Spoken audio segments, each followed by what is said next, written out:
Nurse نے بڑے تحمل سے اسے پورا عمل سمجھایا۔ مس مہرباش، آپ کو طویل عرصے تک علاج کروانا ہوگا۔ ہر بار کیمو تھراپی کی ادویات آپ کی رگوں میں دی جائیں گی، مگر بار بار کے انجیکشن اور یہ دوائیں رگوں کو مزید نقصان پہنچاتی ہیں۔ بعض سنگین صورتوں میں دوا رگ سے باہر بھی رس سکتی ہے۔ یہ دوائیں تیز اثر رکھتی ہیں، اس لیے ہم آپ کو مشورہ دیتے ہیں کہ بازو میں ایک میڈیکل پورٹ لگوا لیا جائے تاکہ دوا محفوظ طریقے سے جسم میں جا سکے۔ وہ بولتی رہی، اس کا فائدہ یہ ہوگا کہ آئندہ نرسوں کو رگ تلاش کرنے میں مشکل نہیں ہوگی اور یہ زیادہ محفوظ طریقہ ہے، مگر اس بازو سے آئندہ بھاری وزن نہیں اٹھایا جا سکے گا۔ مہرالہ نے خاموشی سے رضامندی ظاہر کی اور یہ معمولی سرجری کے لیے تیار ہو گئی۔ چونکہ اسے بے ہوشی کی دوا سے الرجی تھی، اس نے اینستھیزیا لینے سے انکار کر دیا۔ جب بلیڈ نے اس کی نازک جلد کو چیرا تو اس نے صرف بھویں سکیڑی، آواز تک نہ نکالی۔ ڈاکٹر بے اختیار بول اٹھا، ایسا برداشت کرنے والے لوگ کم ہی ہوتے ہیں۔ مہرالہ نے ہلکی سانس لے کر کہا، ویسے بھی میرے درد کی پرواہ کرنے والا اب کوئی نہیں رہا۔ یہ جملہ اسے 1 سال پیچھے لے گیا، جب پانی میں گرنے کے بعد اسے ہنگامی سرجری سے گزرنا پڑا تھا اور قبل از وقت ولادت ہو گئی تھی۔ بے ہوشی کی دوا کے باوجود وہ واضح طور پر وہ اذیت محسوس کر رہی تھی جب اس کے پیٹ پر چیرا لگایا گیا تھا۔ شدید درد سے وہ بے ہوش ہو گئی، مگر ہوش آنے پر بھی اذیت کم نہ ہوئی۔ اس دوران زہران ممدانی توران قاسی کے ڈلیوری روم کے باہر کھڑا رہا۔ اس کی چیخیں کسی نے نہ سنی۔ اسی دن اس نے سیکھ لیا تھا کہ درد میں بھی آواز نہیں نکالنی۔ کیمو تھراپی کے دوسرے دن اس پر ضمنی اثرات ٹوٹ پڑے۔ ڈسچارج کے وقت ردانش شہرابدی نے خود اس کی مدد کی۔ وارڈ سے نیچے پارکنگ تک کا مختصر سا فاصلہ بھی اسے کئی بار رکنے پر مجبور کر رہا تھا۔ ذرا سی حرکت پر سر گھومنے لگتا، متلی محسوس ہوتی اور جیسے جسم سے ساری طاقت نچڑ گئی ہو۔ ردان نے آہ بھری اور گھٹنوں کے بل جھک کر اسے باہوں میں اٹھا لیا۔ مہرالہ گھبرا گئی۔ ردان مت۔ اس بار وہ سخت لہجے میں بولا، آپ کی حالت کمزور ہے۔ اگر آپ نے مدد سے انکار کیا تو مجھے آپ کے گھر والوں کو بلانا پڑے گا، اور اس وقت قانونی طور پر آپ کا واحد خاندان زہران ممدانی ہی ہے نا؟ یہ حقیقت کتنی تلخ تھی، طلاق کے کاغذات پر دستخط نہ ہونے کی وجہ سے وہ اب بھی اس کا شوہر تھا۔ براہ کرم اسے میری حالت کے بارے میں مت بتانا۔ وہ پہلے ہی ٹوٹ چکی تھی، زہران کو پتہ چلتا تو شاید وہ مذاق ہی اڑاتا۔ ردان اسے احتیاط سے اس کے فلیٹ تک لے آیا اور بولا، مہرالہ، آپ کو کسی کی دیکھ بھال کی ضرورت ہے، اب آپ خود اپنا خیال نہیں رکھ سکتی۔ اس نے سر ہلایا، میں جانتی ہوں میری دوست بیرون ملک سے واپس آ رہی ہے، وہ میرا خیال رکھ لے گی۔ آپ کو بھی اپنی ڈیوٹی کرنی ہے، میں آپ کا وقت ضائع نہیں کرنا چاہتی۔ ردان نے گھڑی دیکھی، اسے واقعی اسپتال واپس جانا تھا۔ چند ہدایات دے کر وہ چلا گیا۔ اکیلی بستر پر لیٹی مہرالہ ناقابل بیان درد سے لڑتی رہی۔ پورا جسم دکھ رہا تھا، سر چکرا رہا تھا، معدہ متلا رہا تھا اور بازو میں لگا زخم بھی دھڑک رہا تھا۔ یہ سب کسی جہنم سے کم نہ تھا، اور حیرت کی بات یہ تھی کہ ان لمحوں میں بھی اسے زہران کی یاد آ رہی تھی۔ جب کبھی اسے اپینڈکس کا شدید درد ہوا تھا تو زہران برف باری میں اسے ہسپتال لے آیا تھا۔ آپریشن تھیٹر جاتے وقت وہ رو رہی تھی، مگر اس نے اس کا ہاتھ تھام کر کہا تھا، فکر مت کرو، میں یہی ہوں۔ مہینوں وہ اس کے ساتھ رہا، ہر ضرورت پوری کی، اور آج وہ کسی اور عورت اور اس کے بچوں کے ساتھ تھا۔ مہرالہ نے خود کو بار بار اس کی بے وفائی یاد دلائی تاکہ وہ ماضی کی خوشگوار یادوں کو بھلا سکے۔ درد کے عالم میں اس نے بستر سے اتر کر خود کو سنبھالا۔ وہ مر نہیں سکتی تھی، سچ جاننے سے پہلے نہیں۔ چولہے پر رکھی پاستا میں اس کے آنسو گر رہے تھے۔ اصل درد جسمانی نہیں تھا، اصل درد تو وہ تھا جو زہران نے اسے دیا تھا۔ 3 دن تک وہ اسی اذیت میں رہی۔ چوتھے دن آنکھ کھلی تو درد کچھ کم تھا اور متلی بھی ذرا سنبھل گئی تھی۔ اچانک پردوں کی سرسراہٹ سنائی دی۔ ردان شہرابدی کمرے میں تھا۔ وہ تازہ سبزیاں اور اس کے پسندیدہ چپس لے آیا تھا۔ اس کا کوٹ گیلا تھا اور پلکوں پر برف کے ذرات جمے ہوئے تھے۔ برف پڑ رہی تھی۔ مہرالہ نے کمزور آواز میں پوچھا۔ اس نے اسبات میں سر ہلایا۔ کل پوری رات برف باری ہوئی۔ چند دن بعد جب طبیعت بہتر ہوگی تو پھر باہر دیکھنے چلیں گے۔ آج درد کم ہے۔ مہرالہ نے بیٹھنے کی کوشش کی مگر تکیے پر بالوں کا گچھا دیکھ کر دل بیٹھ سا گیا۔ اس نے فوراً کمبل کھینچ لیا۔ میں ذرا منہ ہاتھ دھو لوں۔ باتھ روم میں آئینے کے سامنے کھڑی ہو کر اس نے بالوں کو چھوا۔ ایک لٹ آسانی سے ہاتھ میں آ گئی۔ اس لمحے اس نے فیصلہ کر لیا کہ اب طلاق میں مزید تاخیر نہیں ہو سکتی۔ گنجے سر کے ساتھ زہران کے سامنے جانا اس کے لیے ناممکن تھا۔ اس نے فون آن کیا اور پیغامات نظر انداز کر کے زہران ممدانی کو کال ملائی۔ وہ نہیں جانتی تھی کہ وہ پچھلے کئی دنوں سے اسے ڈھونڈ رہا تھا۔ 3 سیکنڈ سے پہلے ہی کال اٹھ گئی۔ مہرالہ مہرباش، کہاں تھی تم؟ اس نے کوئی وضاحت نہ دی، بس جلدی سے کہا، زہران 1 گھنٹے بعد سٹی ہال میں ملنا ہے۔ میں یہ معاملہ مزید نہیں گھسیٹنا چاہتی، مجھے طلاق چاہیے۔ ملاقات سے پہلے مہرالہ مہرباش نے ہلکا سا میک اپ کیا تھا تاکہ چہرے پر صحت مندی کا تاثر آ سکے۔ باہر برف باری دیکھ کر اس نے خود کو گرم کپڑوں میں اچھی طرح لپیٹ لیا۔ کیمو تھراپی کے بعد اس کے جسمانی افعال خصوصاً مدافعتی نظام بری طرح متاثر ہو چکے تھے۔ اس کا جسم شیشے کی طرح نازک ہو گیا تھا۔ ہر 2 دن بعد اسے خون کا مکمل ٹیسٹ کروانا پڑتا تھا تاکہ سرخ اور سفید خلیات کے تناسب کو دیکھا جا سکے۔ اگر یہ تناسب معمول سے کم ہو جاتا تو اسے فوراً دوائیں لینا پڑتیں، ورنہ معمولی سی بیماری بھی اس کی جان کے لیے خطرہ بن سکتی تھی۔ وہ سمجھداری میں خوبصورتی پر حفاظت کو ترجیح دے رہی تھی۔ سر کے پچھلے حصے میں بالوں کی کمزوری محسوس کر کے اس نے احتیاط سے سیاہ ٹوپی پہن لی۔ ریدان اس کے باہر جانے کے سخت خلاف تھا۔ مہرالہ، اس حالت میں آپ کا گھر سے نکلنا ٹھیک نہیں۔ کل ہی آپ کا بلڈ ٹیسٹ ہوا ہے اور تناسب کم ہے۔ بطور آپ کے معالج میں اس کی اجازت نہیں دے سکتا۔ مہرالہ کی آنکھیں نم ہو گئیں۔ ریدان کوئی بھی اپنی سابقہ ازدواجی زندگی کے سامنے ٹوٹا ہوا نظر نہیں آنا چاہتا۔ میں بس چاہتی ہوں کہ میری طلاق اس وقت مکمل ہو جائے جب میں ابھی کسی حد تک خود کو سنبھال سکتی ہوں۔ اسے تکیے پر گرے بال یاد آ گئے۔ وہ آگ بھر کر بولا، بس خود کو گرم رکھیں، میں صرف طلاق فائنل کر کے آؤں گی، زیادہ وقت نہیں لگے گا، میں چھوڑ آتا ہوں۔ اس بار اس نے انکار نہیں کیا۔ اس کا دل بس اس ایک کام پر لگا ہوا تھا۔ گاڑی میں بیٹھ کر اس نے پیغامات دیکھے۔ بیورلی ہلٹن کی طرف سے پیغام تھا کہ اس کا بوائے فرینڈ اچانک واپس آ گیا ہے اور اس کے دفتر میں ہنگامہ کر رہا ہے، جس کی وجہ سے اسے چھٹی لینا پڑی، اس لیے وہ پچھلے چند دنوں سے غائب تھی۔ حیرت کی بات یہ تھی کہ زہران کے بعد بھی کئی پیغامات تھے۔ کچھ میں اس نے کائف مہرباش کی حالت کا حوالہ دے کر اسے دھمکایا تھا۔ مہرالہ نے اسے محض اس کی بے چینی سمجھا، ویسے بھی وہ آج سے طلاق دے رہی تھی۔ اسی دوران پرائیویٹ جاسوس لی کوورڈ نے تحقیقی فائلز بھیج دیں۔ ان معلومات کے مطابق کائف مہرباش کا جویریہ فردوس سے گہرا تعلق تھا۔ وہ مہینے کا ایک بڑا حصہ اس سے ملنے میں گزارتا تھا۔ نگرانی کی فوٹیج میں وہ اکثر اس کے گھر رات گزارتا دکھائی دیتا تھا۔ نہ صرف اس نے کئی بار اسے رقم منتقل کی تھی بلکہ ایک مہنگی گاڑی بھی اس کے نام رجسٹر کروائی گئی تھی۔ مہرالہ کا دل بیٹھ سا گیا۔ ایک عمر رسیدہ امیر شخص کا اتنی کم عمر لڑکی سے اس قدر تعلق غیر فطری لگ رہا تھا۔ وہ جانتی تھی کہ ماں کے چلے جانے کے بعد کائف نے دوبارہ شادی نہیں کی تھی اور وہ اس کی نجی زندگی میں مداخلت نہیں کرتی تھی۔ وہ اپنے والد کا احترام کرتی تھی مگر اب اس کی سوچ بدلنے لگی تھی۔ جویریہ فردوس مر چکی تھی اور کائف کوما میں تھا۔ وہ صرف یہ مان سکتی تھی کہ دونوں کے درمیان کوئی تعلق رہا ہوگا، مگر وہ یقین نہیں کر سکتی تھی کہ اس کا باپ کسی لڑکی کو نقصان پہنچا سکتا ہے۔ پھر سوال یہ تھا کہ اگر ایسا ہے تو زہران کس بات کا بدلہ لے رہا تھا؟ لی کوورڈ نے 3 دن میں بھرپور معلومات اکٹھی کی تھیں۔ مہرالہ نے ایڈوانس ادا کیا اور اسے جویریہ کی موت کی وجہ جاننے کا کہا۔ فون دیر تک گھورنے کے بعد اسے متلی ہونے لگی۔ ماضی میں اس کا باپ اس کی نظر میں بے داغ تھا مگر اب شک نے جگہ بنا لی تھی۔ پورا شہر برف کی چادر میں لپٹا ہوا تھا جس کے نیچے اندھیرا چھپا ہوا تھا۔ سٹی ہال پہنچ کر ریدان نے گاڑی روکی اور دروازہ کھولا۔ اس کی نظر میں اب وہ بھی ایک نازک گڑیا جیسی تھی۔ آہستہ چلیں، سڑک پھسلن والی ہے۔ مہرالہ نے ہلکی مسکراہٹ کے ساتھ کہا، ریدان، میں محتاط رہوں گی، میں زندہ رہنا چاہتی ہوں، سب سے زیادہ، کم از کم اس وقت تک جب تک سچ سامنے آ جائے۔ اس نے اس کا ہاتھ چھوڑا اور اور مڑتے ہی سڑک کے پار کھڑی سیاہ گاڑی میں بیٹھے شخص سے آنکھیں چار ہو گئیں۔ زہران ممدانی۔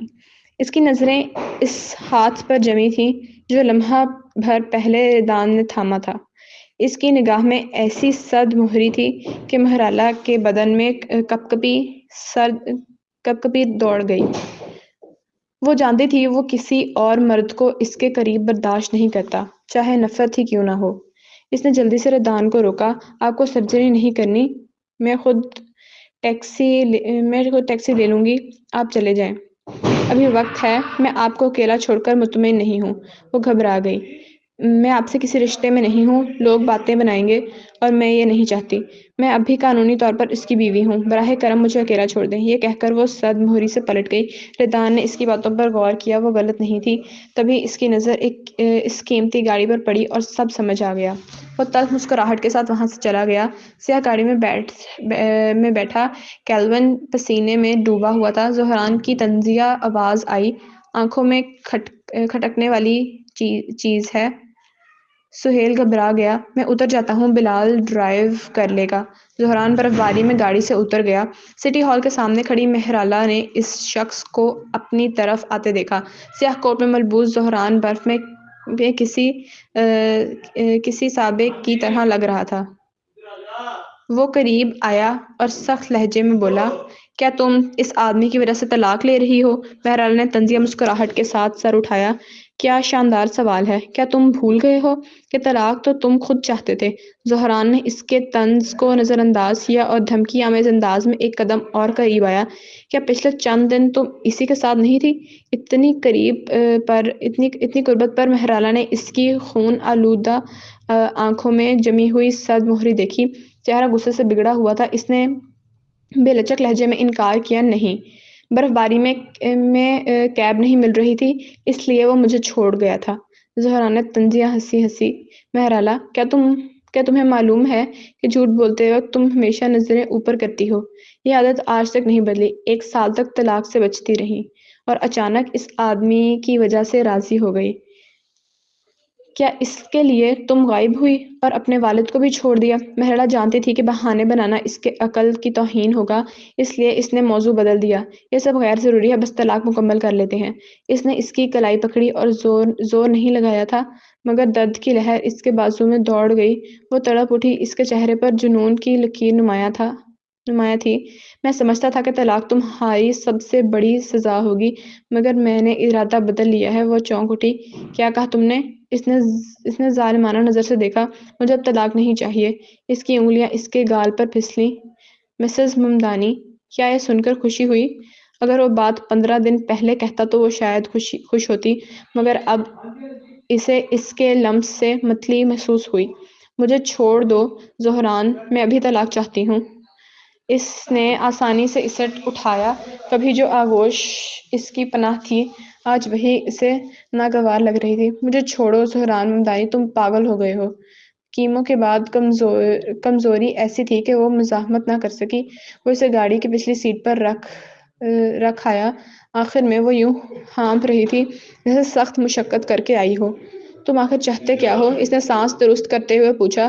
وہ ٹائی ڈھیلی کرتے ہوئے طنزیہ بولا، میں چاہتا کیا ہوں؟ میں چاہتا ہوں تم جہنم میں جیو۔ کیا تم نے سوچا تھا میں تمہیں آزاد چھوڑ دوں گا تاکہ تم کسی اور کے ساتھ گھومو؟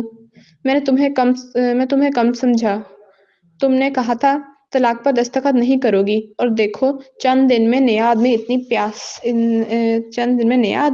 پیاسی ہو۔ سر درد کے ساتھ دل بھی دکھا۔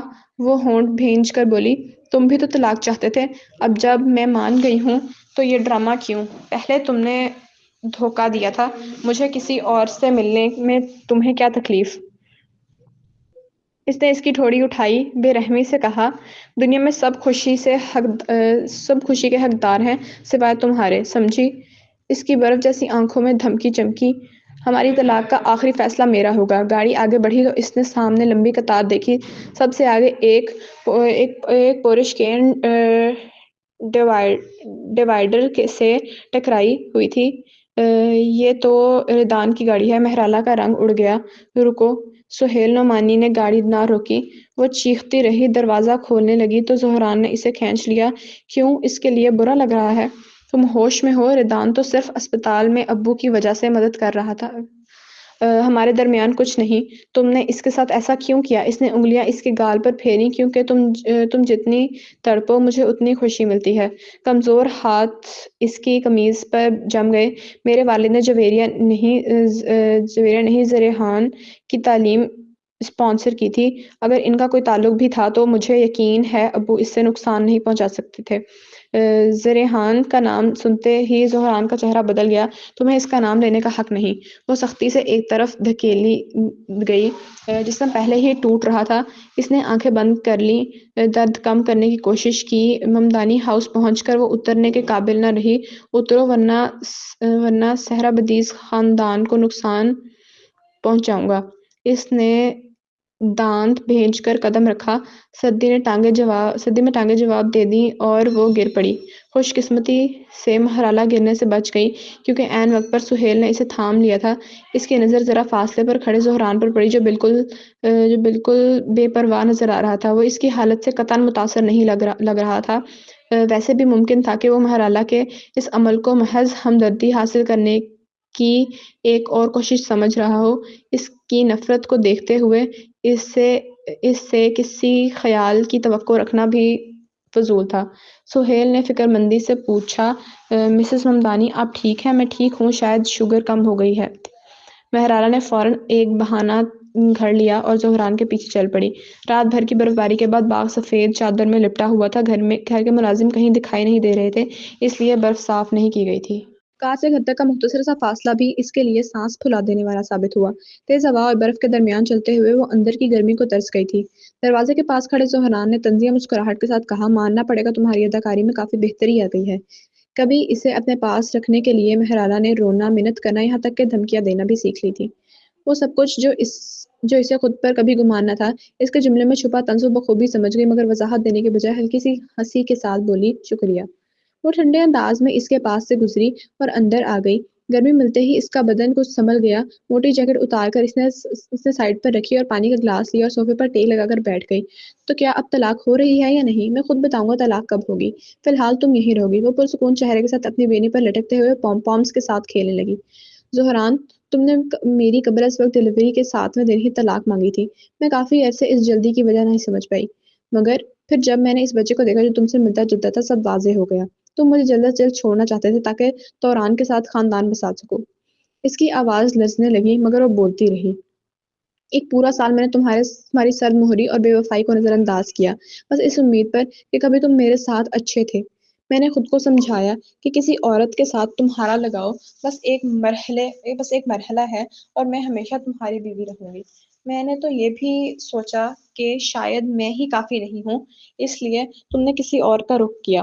میں بدلنے کو تیار تھی، تمہاری غلطیاں معاف کرنے کو بھی۔ اب سوچتی ہوں تو خود پر ترس آتا ہے۔ جب تم کسی اور عورت اور بچوں کے ساتھ خاندان کا لطف اٹھا رہے تھے، میں ایک سنسان گھر میں تمہارا انتظار کیوں کرتی رہی؟ مجھے 1 سال لگا حقیقت اور اپنی حماقت قبول کرنے میں۔ اسی لیے اب میں تمہیں آزاد کر رہی ہوں۔ اپنی خوشی تلاش کرو اور نیا خاندان بنا لو، مجھے کوئی فرق نہیں پڑتا۔ مہرالہ کھڑی ہوئی اور لڑکھڑاتے قدموں سے اس کے قریب جا پہنچی۔ آنسو اس کے گالوں پر بہہ رہے تھے۔ وہ اس کے سامنے رک کر اس کے بے تاثر چہرے کو دیکھنے لگی۔ وہ سیدھا بیٹھا تھا، چہرہ سپاٹ جیسے کوئی سخت مزاج استاد جو کسی بھی لمحے پھٹ پڑے۔ کبھی اس کی صد مہری صرف دوسروں کے لیے تھی، اس کے لیے وہ نرم دل تھا۔ کب وہ اس کے لیے بھی ایک اجنبی بن گئی، اسے پتہ بھی نہ چلا۔ سر جھکائے وہ بے حد تھکے ہوئے لہجے میں بولی، ہمیں ایک دوسرے کو چھوڑ دینا چاہیے، کیا یہ بہتر نہیں؟ ایک لمحے کو زہران کو ترس سا آیا۔ اس نے اس کے چہرے پر چھپی تھکن دیکھی، جیسے برسوں کا بند اچانک ٹوٹ گیا ہو۔ بہت ہمت ہار دینا ڈٹے رہنے سے کہیں آسان ہوتا ہے۔ کوئی نہیں جانتا وہ کب سے خود کو سنبھالنے بیٹھی تھی، مگر وہ چونک اٹھا۔ مجھے چھوڑ دینا؟ خواب دیکھنا بند کرو۔ آج سے تم یہیں رہو گی، یاد رکھو تم ہمیشہ میری ہو۔ اس کے آنسو زہران کے چہرے پر گرے۔ جھنجھلا کر اس نے فون نکالا اور اسے ایمبولینس میں پڑے ردان شہرابری کی تصویر دکھائی۔ اگر تم نے اس سے رابطہ رکھا تو اس کے خاندان کا انجام بھی یہی ہوگا۔ آزادی کا خواب چھوڑ دو، تم کمینے ہو۔ مجھ پر وار کرتے ردان کو کیوں نقصان پہنچایا؟ وہ تھپڑ مارنا چاہتی تھی مگر اس نے اس کا ہاتھ پکڑ لیا۔ تمہیں اس کی بڑی فکر ہے، یاد رکھو جب تک طلاق نہیں ہوئی تم مسز ممدانی ہو۔ اس سے پہلے کہ وہ کچھ کہتی، اس نے اسے اٹھا کر بستر پر پھینک دیا۔ وہ نرم خاص طور پر ڈیزائن کیے گئے بستر پر گری مگر پھر بھی آنکھوں کے آگے تارے گھوم گئے۔ اس نے ٹائی ڈھیلی کی، آنکھوں میں وحشت تھی۔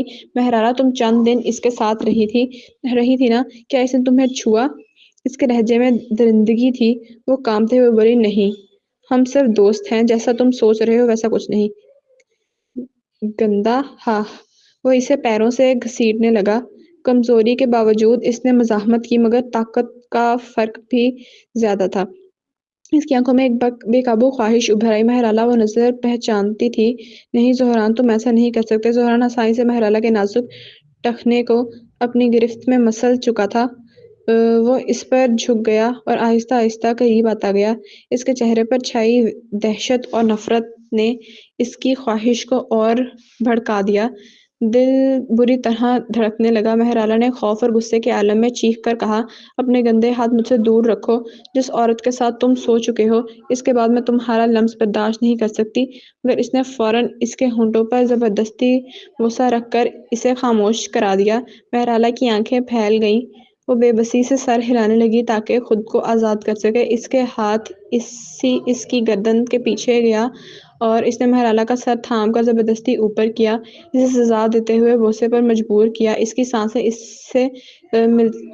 اسے متلی دلا رہی تھیں، خاص طور پر یہ خیال کہ شاید اس نے یہی ہونٹ توران کو بھی چھوئے ہوں۔ مہرالہ نے اپنی ساری طاقت جمع کر کے اسے دھکا دیا اور بستر کے کنارے جا کر کیا کرنے لگی۔ جب وہ سنبھلی تو دیکھا کہ زہران اسے نفرت بھری نظروں سے گھور رہا تھا۔ وہ کانپتی ہوئی مگر پرعزم آواز میں بولی، میں نے کہا تھا مجھے مت چھونا، تم گندے ہو۔ زہران غصے سے ابھر رہا تھا۔ اس کی کین نے اس کی ساری خواہش کو ایک جھٹکے میں ختم کر دیا۔ اسی لمحے اس کی کال آ گئی اور وہ فون اٹھا کر کمرے سے باہر چلا گیا۔ کچھ ہی دیر بعد میڈم برجس کمرے میں آئیں تاکہ گندگی صاف کریں۔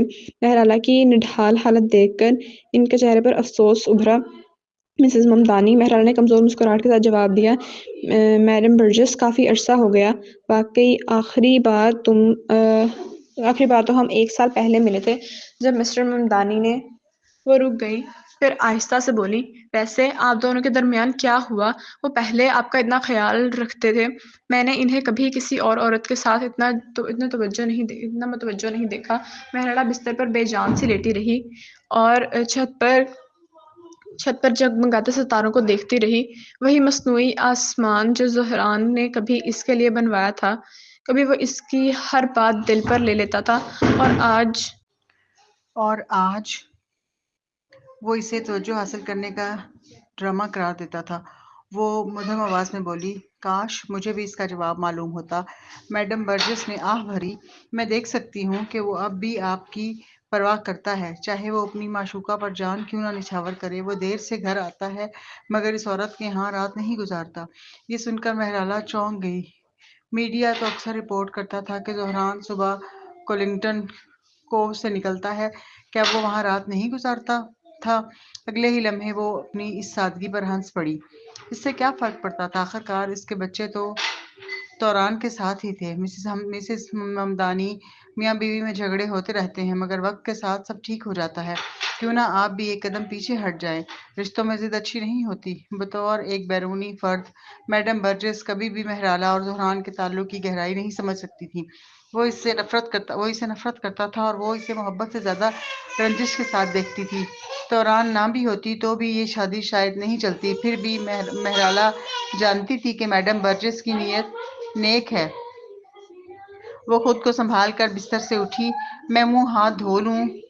جی مسز ممدانی۔ باتھ روم میں جا کر اس نے وہ تمام جگہیں دھوئیں جہاں زہران نے اسے چھوا تھا۔ اس نے اپنے بال بھی احتیاط سے دھوئے، وہ بال جو کئی دنوں سے نہیں دھوئے گئے تھے۔ جب اس نے جھڑتے بالوں کی مقدار دیکھی تو وہ کونے میں بیٹھ گئی۔